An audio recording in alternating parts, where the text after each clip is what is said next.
He breaks down as Prince's secret recording hits courtroom. Cassie, Kid Cudi, and shocking tape revealed. Day 8 of the Diddy trial was supposed to be just another day in court, but honey, it turned into an emotional bloodbath no one saw coming. When prosecutors rolled out the last known audio recording of Prince, yes, the legend himself, buried deep in case files like a ticking time bomb, jaws dropped. And baby, it wasn't just the crowd that gasped. Diddy's legal dream team, Mark Agnifilo, Tinny Garagos, and Brian Steele, looked like they just saw a ghost. Nobody expected that tape, nobody. And when I tell you that courtroom was shaking, I mean shaking. The kind of twist that flips the whole narrative upside down. The first Diddy party I went to was at Prince's house. So you want to go to Prince's house to the Diddy party where Tyrese is performing and Demi Moore and Ashton Kutcher are swinging on swings.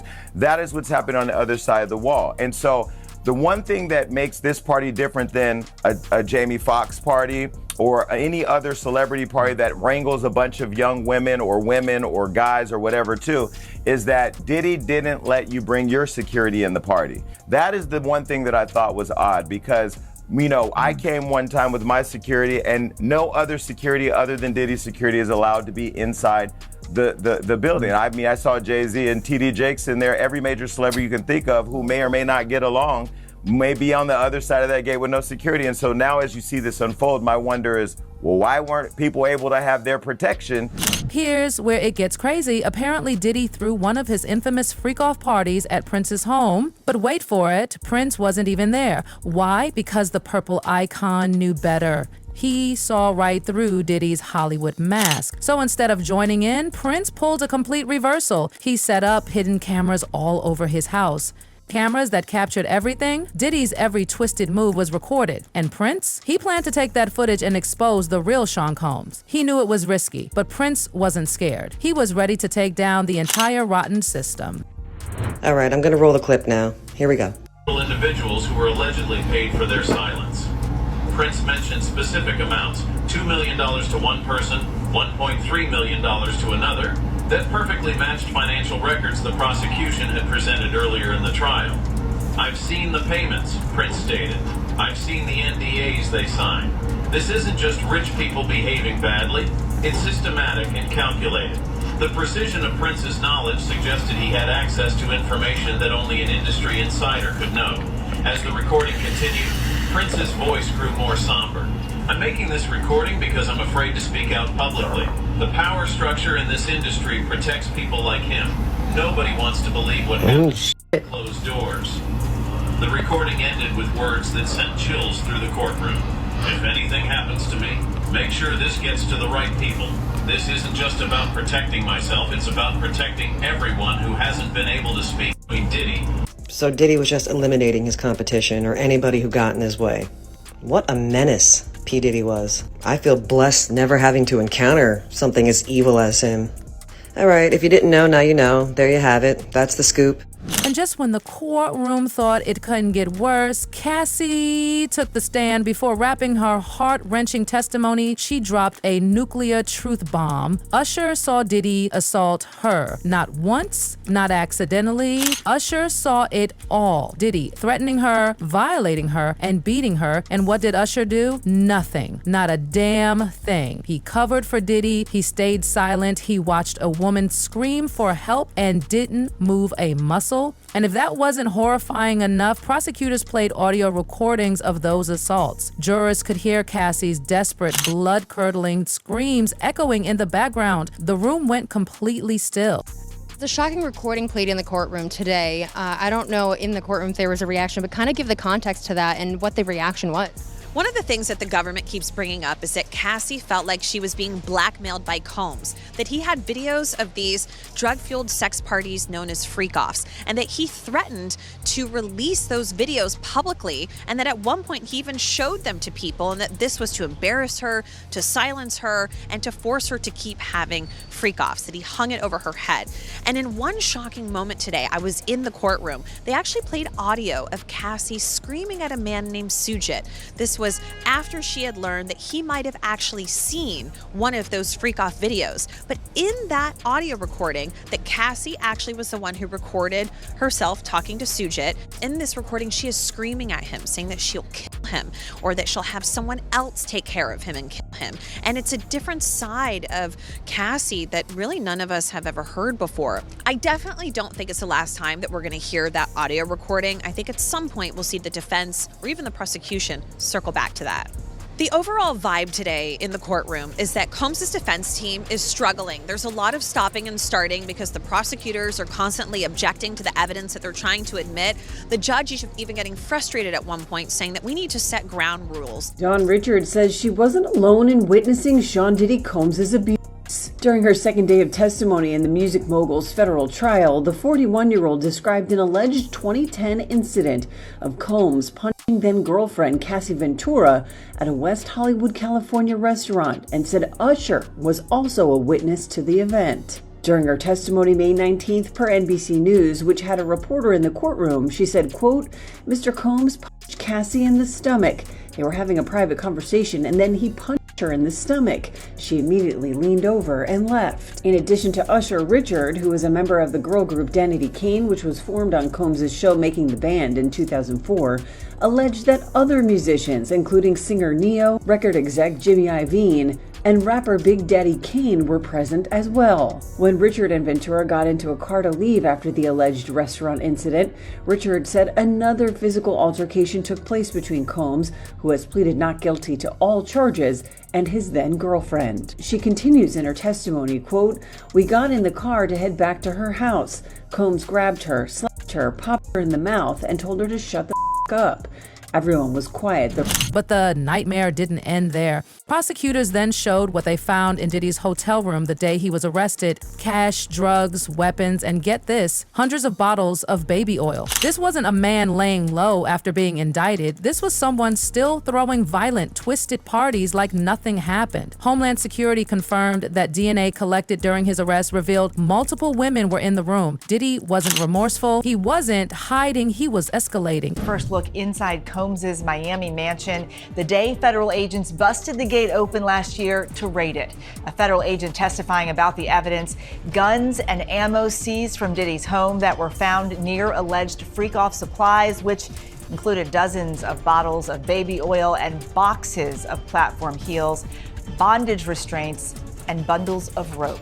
Also photographed as evidence that day, motivational messages on Combs' bathroom mirror that included "You a legend" and "Upward motion," and drugs. Lots of drugs, including ones found in plastic bags inside a Gucci bag, and orange tablets with the Tesla logo that tested positive for ecstasy. So we just got new exhibits today. Take a look at these photos that prosecutors have just released. They're pictures of Diddy's former girlfriend, Cassie Ventura, with what she says are bruises on her back and legs, which you can see here, and also a gash above her eye. Also released today, some pictures from when Diddy was arrested in September of last year at the Park Hyatt Hotel in New York. And a special agent with Homeland Security testified last week that some of the items found included baby oil, drugs, these pink packets of ketamine. There's also this image of a knife wedged in a door. Now, Combs, we aren't sure if he's going to be taking a stand in his own defense, but he denies all of the allegations against him. But will all of these witnesses really prove the government's charges that he was running this criminal empire and that he's guilty of sex trafficking? And now comes the part that'll make your stomach churn. One of the male sex workers Diddy allegedly hired to assault Cassie testified. And the things he revealed? Gut-wrenching. He said Cassie would wince and sigh every time Diddy ordered the escort to touch her. She was violated in front of people like she was nothing, just an object. Cassie later confessed in her own testimony how just the thought of what was coming made her stomach twist into knot. But she didn't dare say no, because saying no to Diddy, that came with consequences. Next up on the stand, after Cassie's mom stepped down, a man who goes by the name, wait for it, The Punisher.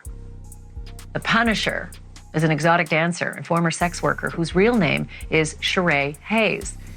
Mr. Hayes told the jury that he got his nickname playing basketball, but his photos, they seem to tell a different story for why he may be using that name today. Ooh, kind of safe for work, almost not safe for work. I wouldn't put it up at work, but that's the Punisher, y'all. Mr. Punisher testified that he was hired by Diddy and Cassie for 8 to 12 different times, things like episodes. And he was meant to create a sexy scene that would last for hours. He said that Diddy called all the shots in these episodes. He didn't call them freak-offs, but he described what we've heard as freak-offs. He never saw any cameras, he said. He didn't see any violence.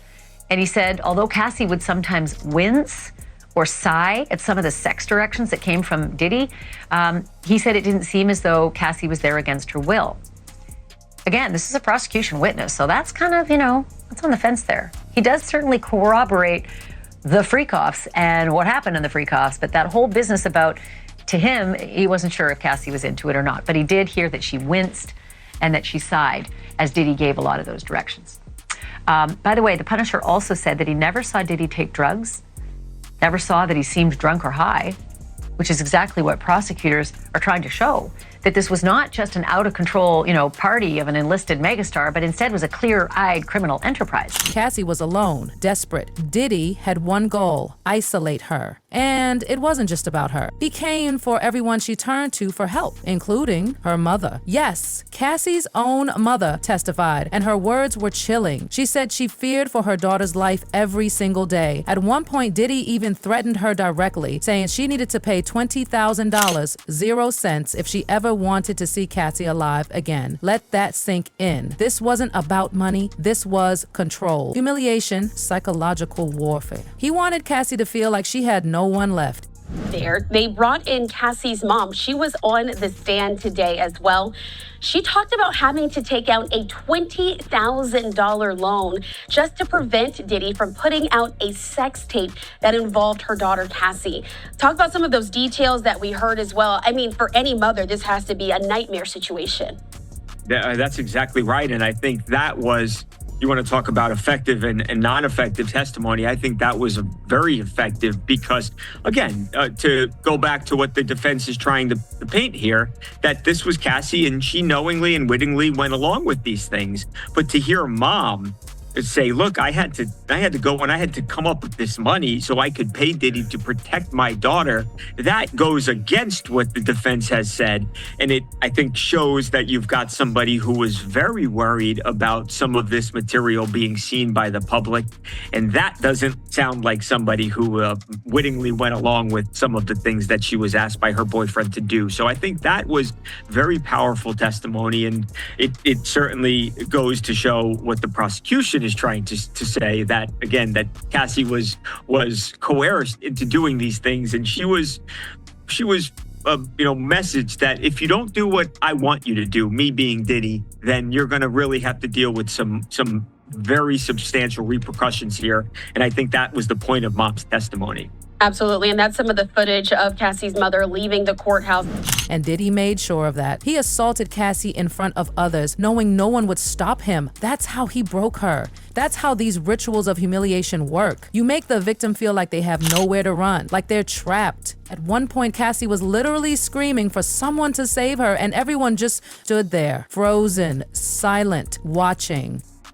And so he would start to see all of these things take place. He was on direct describing an incident on a private plane between Sean and Cassie, in which he described Sean as holding up like a rocks glass, and heard Cassie then say, isn't someone seeing this? Talking about a beating that was taking place right there in the moment. Now, George eventually left because he said he was tired of hiding the domestic violence from everyone. So he's a former executive assistant to Combs, and he testified that he witnessed Combs be violent with Ventura while on that private jet in 2015. He did hear that glass break and saw Combs standing over Ventura. He told the jury that Ventura did scream, isn't anyone seeing this? So that's been some of the testimony. He has testified to several incidents of domestic violence that he saw at the hands of Sean Combs toward Cassie, and then also a name we've heard in this case, Gina. Julie, when Cassie was on the stand, as well as one of her friends, that was Carrie Morgan, she was saying that Gina was a real problem. George Kaplan was talking about some domestic violence that he witnessed toward Gina as well, a time when Sean was throwing apples really hard at Gina, and Gina was covering her face. To help the jury understand the twisted psychology at play, forensic psychologist Dr. Don Hughes took the stand. Her testimony was powerful. She explained how victims like Cassie can't just walk away. How abusers like Diddy isolate, condition, and terrorize their partners until their minds are shattered. The jury finally had context. And Diddy's team, they tried to spin it. They brought up how he's bipolar and has anger issues. Oh, please.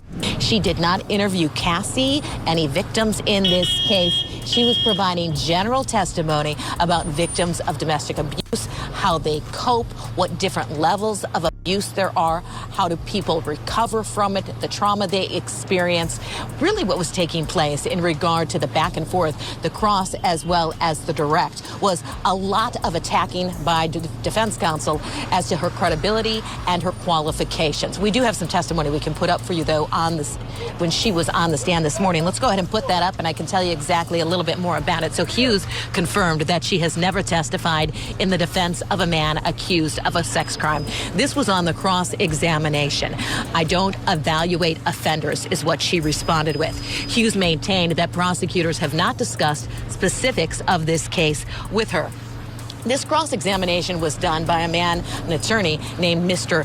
Bach. And you could tell, Judge Ashley, when he was doing his cross-examination, he is very skilled at cross-examining expert witnesses. He again brought up how much money she is being paid and how much she makes from really just being an expert witness in trials. So he was asking her about that. But something interesting came up was when Combs' defense team referenced his bipolar disorder. And that's really the first time that we're hearing that he might actually have a diagnosed clinical condition. We know that he has talked about his temper, his mood swings. I mean, that's how he got his nickname, right? Puffy, because he huffs and he puffs. But it's no laughing matter. We know that he's capable of incredibly terrifying violence. Just take a look at that 2016 security footage of Cassie being brutally beaten by him.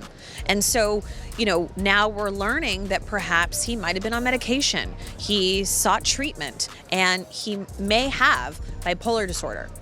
Mental illness isn't a free pass for horror, and the jury knew it. Because this wasn't one night gone wrong. This wasn't some drug-fueled mistake. This was a decade of hell, a decade where Cassie was assaulted, degraded, manipulated, and threatened. Bipolar disorder didn't do that. Diddy did. Well, you started to list it, Eva. The guns, the drugs, the freak-off supplies. And I think what was most striking, perhaps, for the jury to see was the proximity. There were the AR-15 style assault rifles right in the same shelving unit as the baby oil and the Astroglide and the platform heels and the lingerie. And then in another part of the house, there was the loaded .45 caliber handgun that was found in a red suitcase. All of this was being kept by Combs.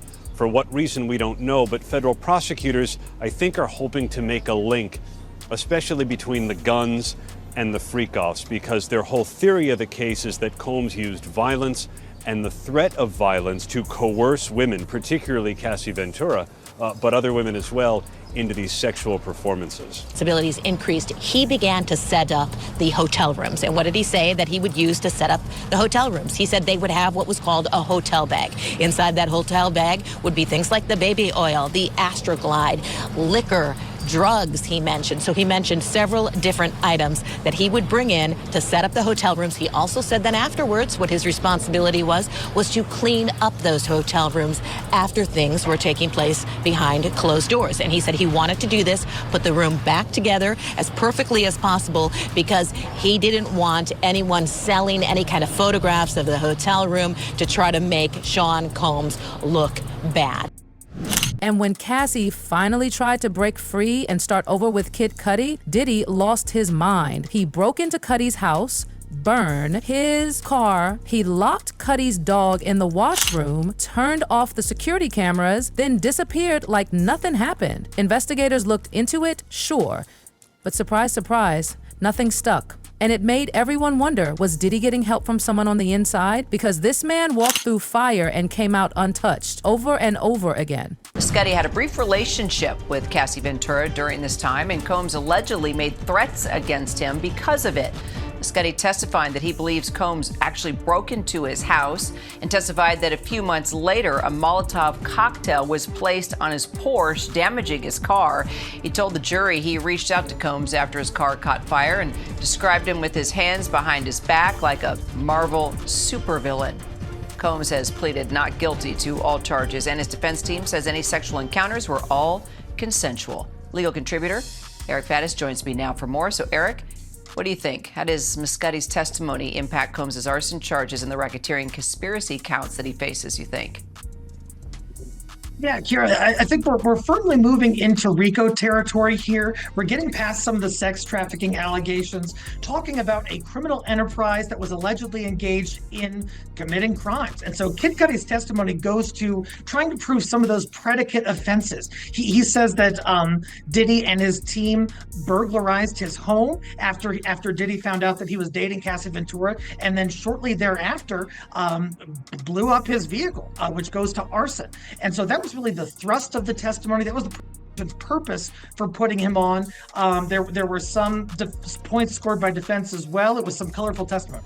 Diddy's lawyers tried to distance him from the arson. He wasn't involved, they said. But the gag of it all, Kid Cudi himself testified that years later, Diddy actually apologized to him for the entire thing. So if you're innocent, what exactly are you apologizing for? Like, come on now. That's not the move of a man with clean hands. That's the move of someone who knows they did wrong and is trying to cover their tracks after the fact. And this wasn't some whisper backstage moment. This was under oath. So he said that when he got that phone call from Cassie that he sprung into action, although he was confused about why it would matter if Sean Combs knew that he was dating Cassie, because he had no reason to believe that they were still romantically involved. Remember, Kid Cudi had been dating Cassie, he says, for about a year at this point. He went and he got her from her apartment and he took her to the only place he thought would keep her safe, which is the Sunset Marquis. It's a hotel in LA.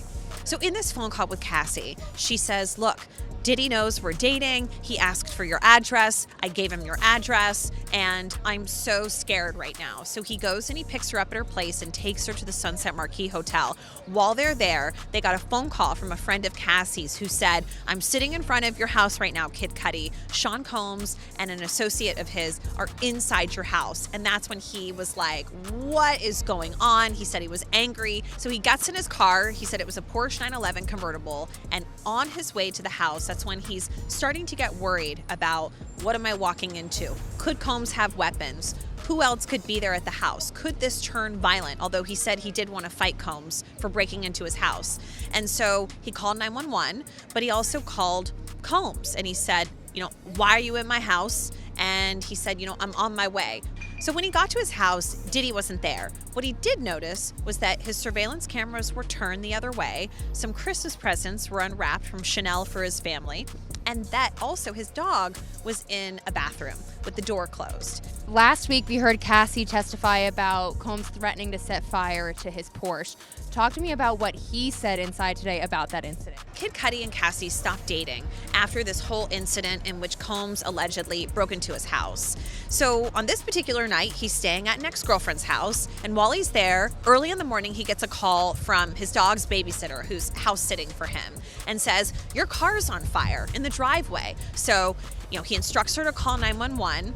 The authorities and the fire department show up at his house, and then he calls a friend to go there and start taking pictures of his car. When he gets there, authorities are already at the scene, and what they find is something called a Molotov cocktail. That was a bottle with liquid in it and a rag that had been set on fire, and somebody had cut the roof of his convertible and dropped it inside.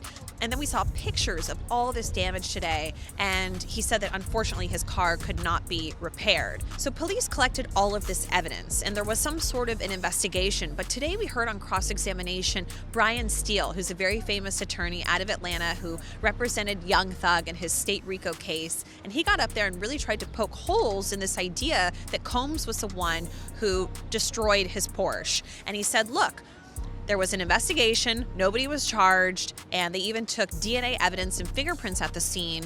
And what connects Combs to this incident, right? Because all we really know is that Cassie said that Combs threatened to do this, but there isn't any security footage. There isn't any proof that Combs either told somebody to do it or actually did it himself. And just when we thought Cassie might finally be safe with Diddy behind bars, the threats didn't stop. Days before the trial was set to begin, witnesses began disappearing, vanishing without a trace. No calls, no shows. In an emotional interview with Piers Morgan, Big Homie CC sounded the alarm. These people are in danger, he said. This industry doesn't protect truth tellers. I've seen it with my own eye. He didn't even sugarcoat it. His gut told him something dark was brewing, and honestly, with everything we've seen from this case, he's probably right. The intimidation tactics, the vanishing witnesses, it's all giving major cover-up energy. Like someone's trying to scrub this whole thing clean before it catches fire. And whenever these trials come about, the closer you get to the trial date, a lot of things start happening to remove people from the case that are going to strengthen the case for the prosecution. And I feel like we're watching that take place now with one of the male sex worker guys who provided tapes to the feds. He's disappeared. And this is similar to what happened in the Tory Lanez case, where the bodyguard whose DNA was on the weapon, he disappeared. So I expect to see a lot of strange things take place. I expect to see the defense team do a lot of steps to lighten the image of Combs, and we've been watching that take place. From what you know about him, Sean Combs, obviously the perception of him has changed dramatically since these allegations were made and since he got charged. I mean, from everything we're seeing now, he seems a very unpleasant, nasty, violent piece of work. Is that a correct assessment? The assessment is going to be correct. So what I've learned is whenever you see a gentleman like this from affluence and power, whenever they have an addiction to MDMA or the drug ecstasy, they call it the love drug. So he's been doing this drug for over 20 years. So that's going to lead his view skewed when it comes to sexual activity. I believe it's helped turn him into a sexual deviant. And, you know, what type of man wants to see another man urinate in his wife's mouth? With the selection of a jury in the Sean Diddy Combs case almost complete, prosecutors are preparing for opening arguments on Monday. But they admit there's a snag. One of their key witnesses against the rapper appears to have gone missing. This comes as we learn that Combs' ex-girlfriend, who was seen on video being assaulted by the rapper, is pregnant. Here's Les Trent. Is a key witness in the Sean Diddy Combs trial backing out? Victim number 3, as she's called, was set to testify against the music mogul. The name of victim number 3 was going to be revealed when she took the stand, but the woman has apparently gone missing, and prosecutors say they've been unable to reach her. People just get nervous, and this person could just be nervous and just has had second thoughts. If the prosecutor can't find this witness, how might it affect the case? Look, I don't think it's going to have a tremendous effect. The prosecution is going to call a number of alleged victims. So look, this is just one less. Someone else is also getting cold feet. A juror sent an email to the judge asking to be removed from the panel for issues of personal well-being. From the hidden tapes, to the disappearing witnesses, to the jaw-dropping list of accomplices still walking free, this isn't just about one man's crimes anymore. No, this is about the entire industry that enabled him, protected him, and silenced his victims. Because if Prince really had the guts to go after Diddy and wound up dead before he could, what does that say about the world we're living in? It says that power protects itself, that fame is a shield, that too many people are more concerned with their careers than with justice. But you know what? The truth always finds its way to the surface, no matter how many millions you have, no matter how many lawyers you hide behind, no matter how many bodies are buried under NDAs and threats. This trial is just the beginning. The culture of silence, fear, and control is being cracked open. And baby, it's loud, it's messy, and it's about damn time. So stay tuned, because every single leak, every whispered testimony, every buried name, we're bringing it to light. If you're as shocked, outraged, and heartbroken as we are, go ahead, slam that like button, subscribe, and drop your thoughts in the comments. Who do you think is next to be exposed? Until next time, stay woke, stay loud, and never be afraid to speak the truth.